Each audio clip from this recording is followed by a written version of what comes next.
ఆత్మపూర్ణులు లేదా ఆత్మతో నింపబడిన వారి గుణలక్షణాలు. నీటి బాప్తిస్మము లేదా యేసు ప్రభు వారి నామములో బాప్తిస్మము పొందినవారు ప్రారంభంలో మొదటిసారిగా పరిశుద్ధాత్మను పొందుకుంటారు. తదుపరి ఆత్మతో నింపబడుట లేదా ఆత్మ పూర్ణులుగా ఉండుట దినదిన అనుభవము. ఎఫెసీ 5:18. ఆత్మ పూర్ణులుగా ఉన్నవారు కలిగి ఉండే గుణ లక్షణాలను దేవుని వాక్యాల ద్వారా చూడబోతూ ఉన్నాం. మొదటిదిగా గలతీయులకు రాసిన పత్రిక 5:17. శరీరము ఆత్మకును ఆత్మ శరీరమునకును విరోధముగా అపేక్షించును, ఇవి ఒకదానికొకటి వ్యతిరేకంగా ఉన్నవి. ఈ వాక్యం మనకు తెలియజేయునది ఏమనగా క్రైస్తవులమైన మనలో రెండు ప్రాముఖ్యమైనవి ఉన్నాయి. అవి ఒకటి శరీరము, రెండు ఆత్మ. ఈ రెండు ఒకదానికొకటి వ్యతిరేకంగా కోరుకుంటాయి. అంటే శరీరము అవును అంటే ఆత్మ వద్దని, శరీరము వద్దు అంటే ఆత్మ కావాలనే పోరాటం జరుగుతూ ఉంటుంది.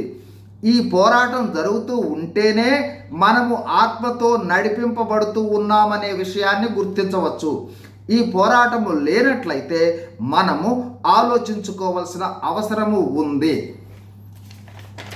ఆత్మతో నింపబడిన అనుభవం ఉన్నవారు శరీర కార్యాలైన గలతీ 5:19-21లో 19-21లో చెప్పబడిన జారత్వము, అపవిత్రత, కామకత్వము, విగ్రహారాధన, అభిచారము, ద్వేషములు, కలహము, మత్సరములు, క్రోధములు, కక్షలు, భేదములు, విమతములు, అసూయలు, మత్తతలు, అల్లరితో కూడిన ఆటపాటలకు వ్యతిరేకంగా ఉంటూ ఆత్మ ఫలమైన గలతీ 5:22లో చెప్పబడిన ప్రేమ, సంతోషము, సమాధానము, దీర్ఘశాంతము, దయాళుత్వము, మంచితనము, విశ్వాసము, సాత్వికము, ఆశా నిగ్రహములపై అపేక్ష కలిగి ఆత్మ ఫలము ఫలించేవారుగా ఉంటారు. మనలో ఉన్న కార్యాలను బట్టి అవి శరీర కార్యాల, ఆత్మ ఫల కార్యాల అనేది గ్రహించుట ద్వారా మనము ఆత్మతో నింపబడి ఉన్నామా లేదా అనేది గ్రహించవచ్చు. దినదినము ఆత్మతో నింపబడి ఆత్మ పూర్ణులుగా మనము ఉన్నప్పుడే శరీర కార్యాలను జయించగలము, ఆత్మ ఫలము ఫలించగలము. God bless you. Thank you.